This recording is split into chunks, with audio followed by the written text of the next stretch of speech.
নবম পে স্কেলের বেতন অনুপাত 1:8 বা 1:8 করার বিষয়ে একটি নীতিগত সিদ্ধান্ত বা সমঝোতায় পৌঁছেছে কমিশন। প্রিয় সরকারি চাকুরিজীবী ভাই ও বোনেরা, আজকের সকালের আপডেট নিউজে আপনাদের স্বাগতম। যারা আমাদের চ্যানেলে নতুন তারা এখনই চ্যানেলটি সাবস্ক্রাইব করুন, আর হ্যাঁ, অবশ্যই কমেন্ট করে জানাবেন আপনারা কে কোন জেলা থেকে আমাদের ভিডিওটি দেখছেন। তবে চলুন কথা না বাড়িয়ে আজকের সর্বশেষ সংবাদটি জেনে নিন। বাংলাদেশের সরকারি চাকুরিজীবীদের জন্য একটি অত্যন্ত গুরুত্বপূর্ণ দিন হিসেবে অতিবাহিত হল। নবম জাতীয় পে স্কেল বা বেতন কাঠামো নির্ধারণের লক্ষ্যে পে কমিশনের দ্বিতীয় ও অত্যন্ত নীতি নির্ধারণী বৈঠকটি আজ বাংলাদেশ সচিবালয়ে অনুষ্ঠিত হয়েছে। দেশের লক্ষ লক্ষ সরকারি কর্মচারী ও কর্মকর্তার দৃষ্টি ছিল আজকের এই বৈঠকের দিকে। বৈঠকের পর বিভিন্ন নির্ভরযোগ্য সূত্র থেকে যে তথ্য বেরিয়ে এসেছে তাতে দেখা যাচ্ছে নবম পে স্কেলের বেতন অনুপাত 1:8 বা 1:8 করার বিষয় একটি নীতিগত সিদ্ধান্ত বা সমঝোতায় পৌঁছেছে কমিশন। যদিও কর্মচারী সংগঠনগুলোর দাবি ছিল এই অনুপাতকে কমিয়ে আনার, কিন্তু কমিশন শেষ পর্যন্ত 1:8 অনুপাতকেই যৌক্তিক মনে করছে বলে জানা গেছে। আজকের এই গুরুত্বপূর্ণ সভায় সভাপতিত্ব করেন পে কমিশনের চেয়ারম্যান এবং সাবেক অর্থ সচিব জাকির আহমেদ খান। তার নেতৃত্বে অনুষ্ঠিত এই পূর্ণাঙ্গ কমিশন সভায় উপস্থিত ছিলেন ড মোহাম্মদ আলী খান, এনডিসি মোহাম্মদ ফজলুল করিম, মোহাম্মদ মুসলিম উদ্দিন এবং সদস্য সচিব ফরহাদ সিদ্দিক।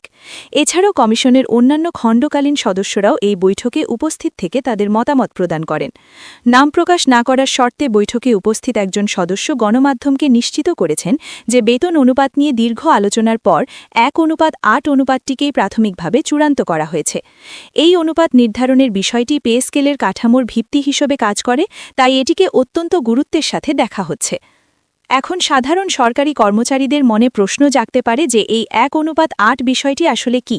সহজ ভাষায় বলতে গেলে এটি হল সর্বোচ্চ এবং সর্বনিম্ন বেতনের মধ্যকার পার্থক্য বা ব্যবধান।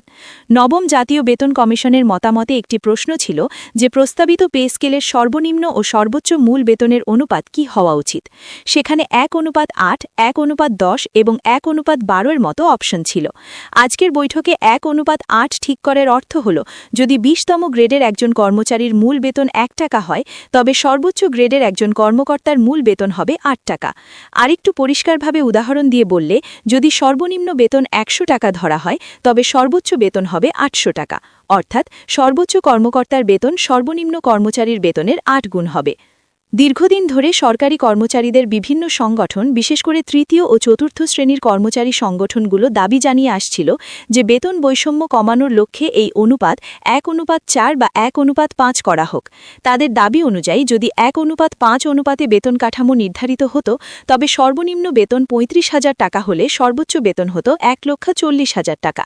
কিন্তু আজকের বৈঠকের তথ্য অনুযায়ী কমিশন কর্মচারীদের এই 1:4 বা 1:5 অনুপাতের দাবিটি আলোচনা টেবিলে আনলেও শেষ পর্যন্ত তা গ্রহণ করেনি। কমিশন মনে করছে দেশের বর্তমান অর্থনৈতিক প্রেক্ষাপটে 1:8 সবচেয়ে বেশি বাস্তবসম্মত এবং টেকসই। তাই কর্মচারীদের 35,000 টাকা সর্বনিম্ন বেতনের স্বপ্ন আপাতত পূরণ হচ্ছে না বলেই মনে হচ্ছে। আজকের বৈঠকে আরেকটি অত্যন্ত গুরুত্বপূর্ণ বিষয় নিয়ে আলোচনা হয়েছে, তা হল সর্বনিম্ন বেসিক বেতন বা মূল বেতন কত হবে। এই বিষয়ে কমিশনের সামনে 3টি সুনির্দিষ্ট প্রস্তাবনা উপস্থাপন করা হয়েছে। সূত্র মতে কমিশন এই 3টি প্রস্তাবের মধ্যে যে কোনো একটি চূড়ান্ত করার পক্ষে মত দিয়েছে। প্রথম প্রস্তাবনা অনুযায়ী নবম পে স্কেলে 21,000 টাকা সর্বনিম্ন বেতন ধরার কথা বলা হয়েছে। এটি কর্মচারীদের জন্য তুলনামূলকভাবে সবচেয়ে ভালো অপশন। দ্বিতীয় প্রস্তাবে সর্বনিম্ন বেতন 17,000 টাকা ধরার কথা বলা হয়েছে এবং তৃতীয় বা শেষ প্রস্তাবে সর্বনিম্ন বেতন 16,000 টাকা করার প্রস্তাব করা হয়েছে। এখন পরবর্তী বৈঠকে এই 3টি অঙ্কের মধ্যে কোনটিকে চূড়ান্ত হিসেবে গ্রহণ করা হবে তা নির্ধারিত হবে।